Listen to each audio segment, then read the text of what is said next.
Already lost 2 elections, and in my opinion, he's probably going to lose the third one. Okay. He lost the first one with Atiku Abubakar 2019. in 2019. He lost the second one in 2023. Now, Party. to Peter Obi as a person, first of all, I'm going to start with the credits. The good side of Peter Obi is that he comes across as someone who is not given to the Nigerian big manism. But outside of that, when he was governor, Peter Obi was not considered as one of the shining lights of the time when he was governor. Are you serious? Peter Obi was at best an average governor. Peter Obi was a governor that didn't care for the quality of roads that he built. And these are not my opinions. I'm reflecting what has been written by people. Okay. Peter Obi was a governor that didn't care about the quality of roads that he built. If he built at all, he just would build sharp. Okay. And I use that intentionally, like, let's just build anyways. Peter Obi was a governor that didn't mind playing people against themselves. Catholic, Anglican, he played that politics. Okay. That's who he is. That is who he is as a person. He doesn't come off as intellectually layered. He shows in his answers. Whenever he tries to go above his intellectual level, it's accident upon accident. Peter Obi was one that said the issue with our foreign exchange is our foreign exchange. He said that. I have not heard something. Like Some people said he was the worst governor ever. Wow. He doesn't have the intellectual depth to be president. I don't begrudge those that want him to be their president. I do feel for them that he will not be Nigeria's president. Okay. Not will not be. He cannot be Because you are Nigeria's good. president. Because Anyway, please, if this is your first time of listening to J.J. Mojua, I know it sounds dumb, but take it easy. He's not dumb. As a matter of fact, he's one of the most intelligent youths in this country. Yeah, no, leave this one when he talk now. You can notice he's fidgeting. He's sounding quite a little bit senseless, but it's not senseless. J.J. Mojua is a columnist for The Punch, leadership newspaper. He writes very interesting articles. His articles are even featured on CNN. He's that intelligent. Very intelligent. The only problem here is that he's trying to defend APC. And no matter how intelligent you are, once you start to defend APC, you only have, the only route to doing that is to show a level of stupidity. So I know that this work which of much what they do now not easy. I know say himself as they talk. You know say they talk nonsense, but he has to talk. Why does he have to talk? He is one of the young men that are in the position to become ministers in this country someday. And if you're going to be a minister in the next 4 years, you should have started tilling the ground now. You understand? You should have started work now. And how do you show you're working? The APC government is in trouble. You have to find a way to launder their image. So he's trying to show his own small work. So that good day record say, bro, this guy tried for us. So you understand? So that we won't penny him down.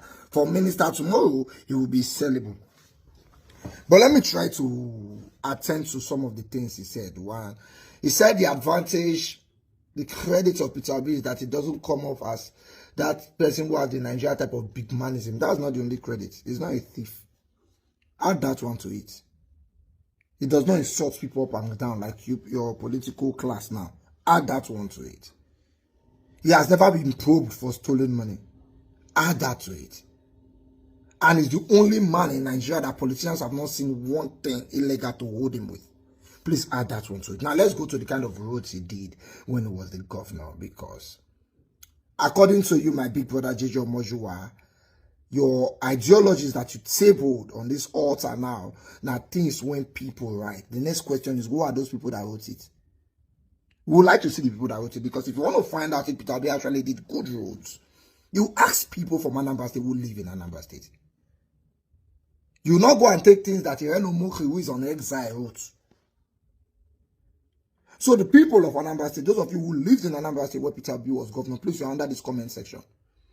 If you did not do a good job, please say it. Since the last election, everybody I know from Anambra State have always commended him. You could tell from the election votes. He cleared Anambra State in the last election. Now let's come to Lagos State that your guy said he built. They're bitter here. They're bitter here. That's a Peter Obi so bitter here.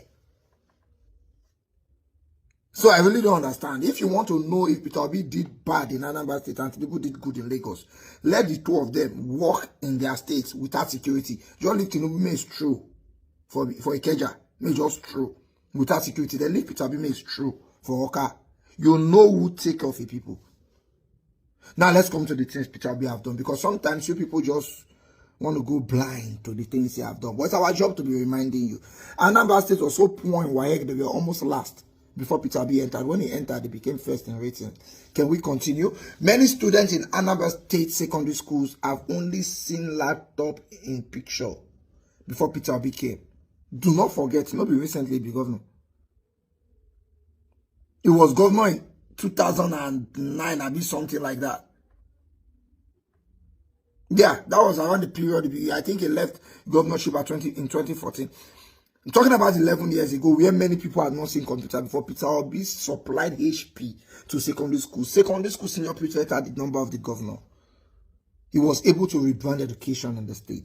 No one contractor under his tenure in Anambra State can say Peter Obi owed us money. You want me to count more? In the history of this country, only 2 governors I know have left money in the account of the state where they were living. One became president, Yaradua, former governor of Katsina State. The other person is Peter Obi. Should we keep counting?